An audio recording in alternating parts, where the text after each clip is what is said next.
Indiana District 63 Representative Mark Messmer offers his take on Indiana's potential new budget. A local distribution company earns a huge rebate check from Energize Indiana, and sports with Kurt Gooksell. Those stories and much more are up next here on 18 WJTS News.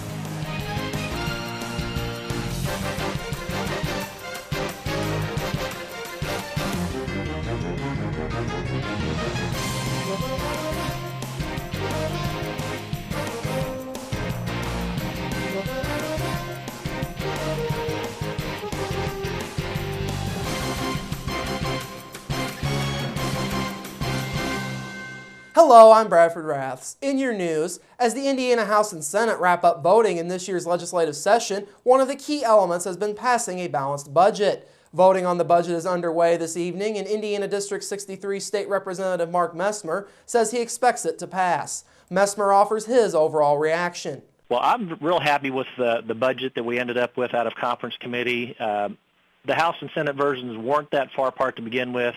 And I think most of the items that we felt were pretty critical.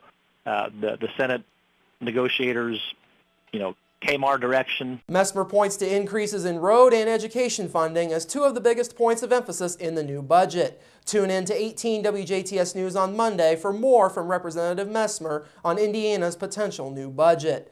A local business was rewarded for its energy-saving efforts in a big way this morning. Jasper-based Stens, a supplier of parts and accessories for outdoor equipment dealers, distributors, rental companies, golf courses, and forestry companies all over the world, received a rebate check of $25,168 from Energizing Indiana and the Indiana Municipal Power Agency. The rebate check for the company is in recognition of its implementation of lights and other improvements to reduce its energy usage. IMPA Efficiency Manager Dan Worrell says the amount of the rebate stood out due to Stens' efforts to save the energy, but that was just one reason for the check. What really separates them is the amount of savings they're going to see and the impact they're making by changing out the round metal halides, the lights that take forever to come on. They put in a better technology and a energy-saving product. Stens Vice President of Operations Kevin Mayer says the award means a lot to not only the company, but to others as well. Well, I think it's good for the community as well as good for the company, right? It's money we can use to kind of offset some of the investment we've put in. It's been a significant investment, but we feel it's good because it also gives back community using local contractors and supplying some of that labor for installation. So I think it's good all around. Energizing Indiana is a joint effort by participating utilities and consumer organizations to offer comprehensive energy efficiency programs statewide. Programs include home energy assessments, lighting discounts, and educational programs for schools. Energizing Indiana programs are funded by utility rates. No separate fees are required to participate. To learn more or to get an application, contact Energizing Indiana via the information on your screen. You can also find them on Twitter and Facebook at the links on your screen. A Huntingburg man is in the DuBois County Security Center this evening facing felony sexual battery charges from an incident late last year where he allegedly molested a 13-year-old girl. Last month, investigators with the Huntingburg Police Department, along with the help of the DuBois County Department of Child and Family Services, launched a child molesting investigation from an incident that occurred back in December. Huntingburg police had received a complaint from a Huntingburg parent concerning their 13-year-old daughter.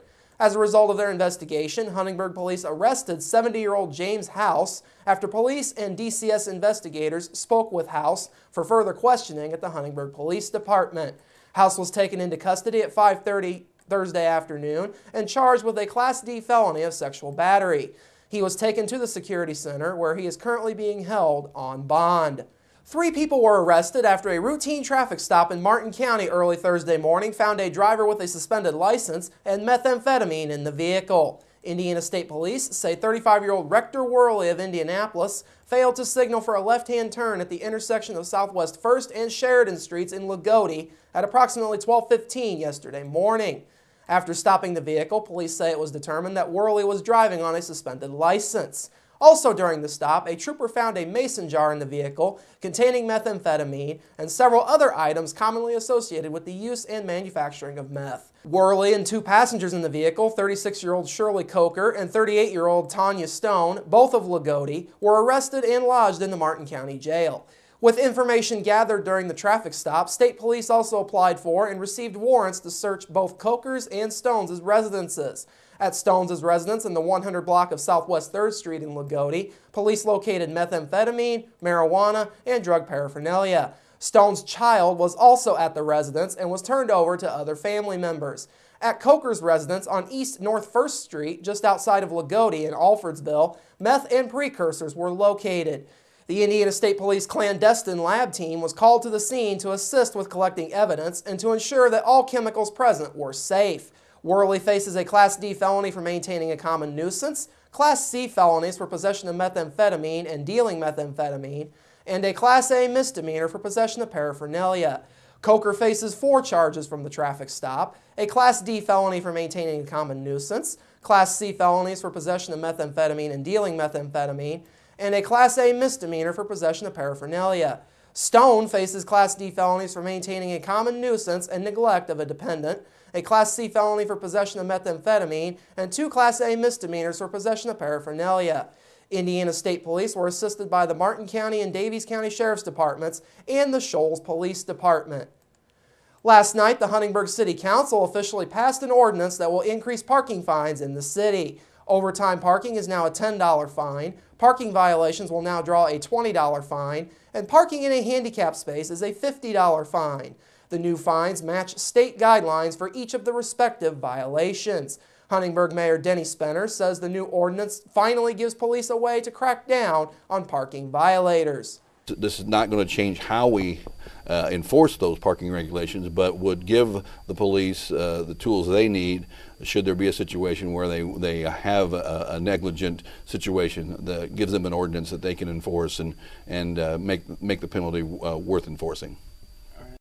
Also last night, the council heard reports from Huntingburg Chamber Executive Director Nick Stevens on recent events and chamber activities in the city, including last weekend's Garden Gate Jazz, Art, Wine, and Craft Beer Festival. Spenner says the opportunity to showcase the city is big for tourism.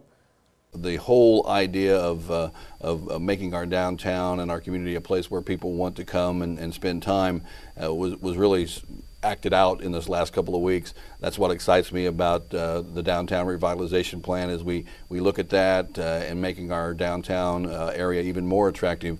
This is the type of event we can host in the future and really showcase Huntingburg as a true destination. Spenner says he senses a strong community spirit in light of good turnouts in recent events. Finally tonight, the Indiana Department of Transportation wants to remind motorists of lane restrictions along I-64 in Perry County next week. On Tuesday, April 30th, NDOT crews will be working on I-64 from near the Siberia area at exit 72. It is anticipated that work will start at about 7 a.m. local time and be complete by 4 p.m. local time Tuesday, weather permitting. All lanes of I-64 in both directions will be affected during this time frame. NDOT reminds motorists to follow the posted work zone speed limit, use caution, and consider worker safety when traveling in a work zone. Coming up after the break, a cool weekend is ahead, but next week brings warmer and more sunny weather. That ahead in your local forecast, sports with Kurt Guxell, and Inform with Purdue Extension educator Jan Dugan. That's all coming up next here on 18 WJTS News. Local people watching local people.